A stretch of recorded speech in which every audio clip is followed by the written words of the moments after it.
scoreboard. A few questions about that. Yeah. Is anything happening with that? Are there plans to get a new one put in? Absolutely. I'm delighted that the 500 Club have agreed to come in with the club to fund the replacement, and at the moment we want to get it right. We're talking to another number of companies now. We did get a quote from one company. It seemed okay, but I think if we're going to do this now, we want something which is going to last, and we want something which may well have the ability to generate revenue in terms of being able to feature advertising and things like that. So it's a bit frustrating that it's taking as long as it has, because I know that fans like a scoreboard. I like a scoreboard, although there are quite a few football league clubs which don't have scoreboards. But it's something we have got the funding for now. It's just a question of identifying the right scoreboard, the right specification. Okay. Why was Scott Brown not given a testimonial before he left for Aberdeen? Somebody disappointed that he didn't get one. Yeah, no, I agree, and I've got no idea, because that's entirely Scott's decision. Because we always said to Scott, whether he signed or whether he didn't, he would have the opportunity to have a testimonial. I think for players who show that degree of loyalty, it would be a pretty poor club that didn't allow that player to have a testimonial. So he had that, he was able to have that for whatever reason, I suppose, because I think he did have, his father died, and I think he had other things on his mind, and obviously the move and a new baby. So a lot of things going on in his personal life, and I suspect really it just, for whatever reason, but it was down to Scott, not the club. Okay. How many people have approached the club with a view to invest that you hadn't quite felt it was right for them? Well, we had one where, as I said earlier, we had one in the closed season where it was, for me, potentially quite an attractive deal. I wasn't sure that it was right for the football club, and I think having spent 18 years at this club, taking it from where it was to where it is, having done what we've done to the stadium, with a board which has been entirely democratic, no one person's got 51% of the club. I think that's a huge change to go from that to someone having total control. For that reason, we didn't take that deal to its natural conclusion. We weren't entirely clear about the funding source either. Apart from that, we've had one or two inquiries which have turned out to be nothing more than a joke, if you like. I've been taken for a ride on one, which cost me a couple of lunches and a club tie. But generally, apart from that, it's every club is up for sale ultimately, like every house is available at a price. And I think if someone wants to come in and invest heavily in Cheltenham Town, and if they certainly want to buy the club outright and take a 51% stake of the club, then I'm absolutely open to talk. The key thing for me and the board of directors is that whoever does it for the right reasons. And I think because we don't own the ground, there is never that opportunity for someone to take that stake in the club and then use it, and then get rid of the football club and build houses on it. And I also think now with planning law that's unlikely to happen anyway, and the fact that the borough council own the ground. So if someone wants to come in and invest and take over the football club, really the only reason I can see them wanting to do it is because they actually want the fun and the satisfaction and the enjoyment and the thrill of owning and running a football club. And it is all of those things, but it's also hugely worrying and frustrating and stressful at times too. Okay. What are your long-term targets for the club? My long-term targets for the club. Targets. Yeah. Survival, being a sustainable business, being able to sleep 365 days of the year, knowing that the football club can pay all the bills, making sure that we haven't got cash flow problems, which are huge problems for businesses, but particularly football clubs. So that's the first one. People will say that's unambitious, but actually I think to sustain Football League football in Cheltenham is an achievement. And every time we complete another season in the Football League, we should all be really, really proud that as fans and as a board of directors that we are still in the Football League, because there are an awful lot of clubs that aren't in the Football League that would love to be in our position. So that's the first thing. The second thing I would like to do, I'd like to complete the third side of the stadium, like I talked about. And that's the second thing. And the third thing, I'd like us to be in League One.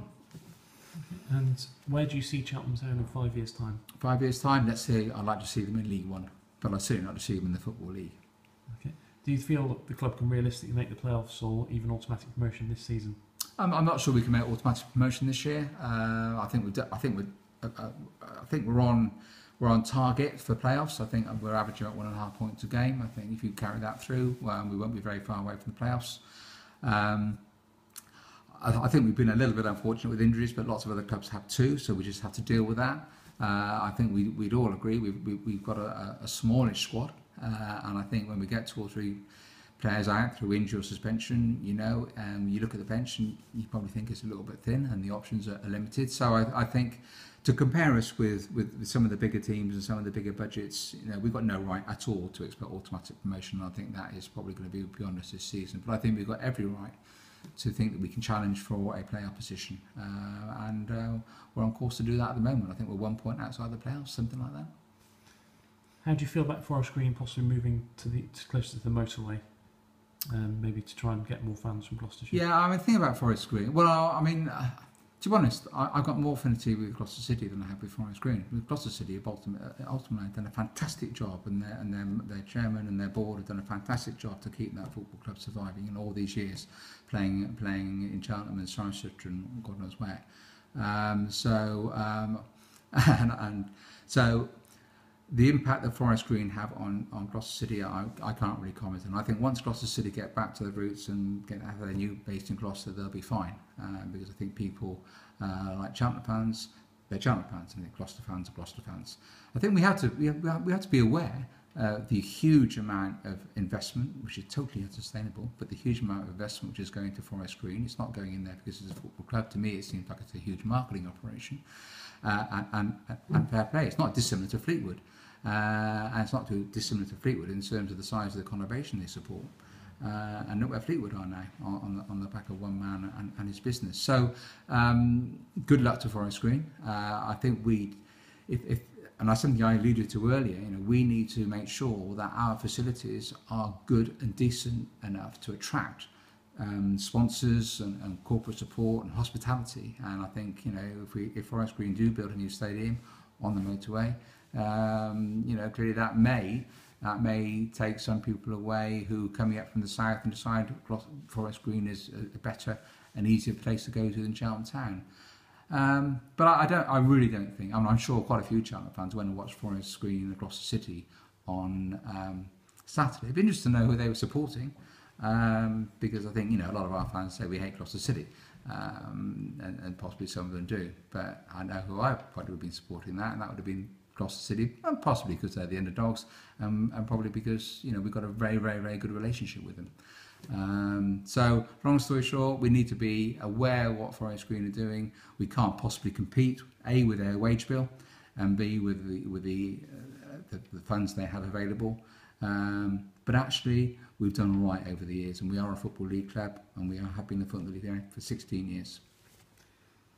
There's a question from the Forest of Dean. Do you think with Hereford's problems, it's time for Cheltenham to stamp themselves on the Forest of Dean? We have this perennial problem with the Forest of Dean, and John, you can pick this one up now, because it is about, and what we were talking about earlier, is profile, isn't it? And it's about getting our profile better in the Forest. Not just Cheltenham, but we have got to look further afield. And years ago we did try and put on a park and ride type thing from the Forest and from Cirencester, and it didn't work. And we haven't now we just don't have the funds to be able to splash out and do these sorts of things.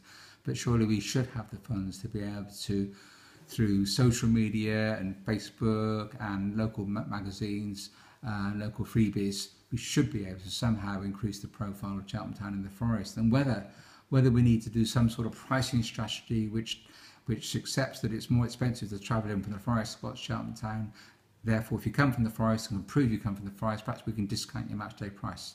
I don't know, but perhaps we need to be a bit radical about that. And when I go to Shrewsbury, when I go to a number of away grounds, you see a lot of coaches which are coming in from outlying areas.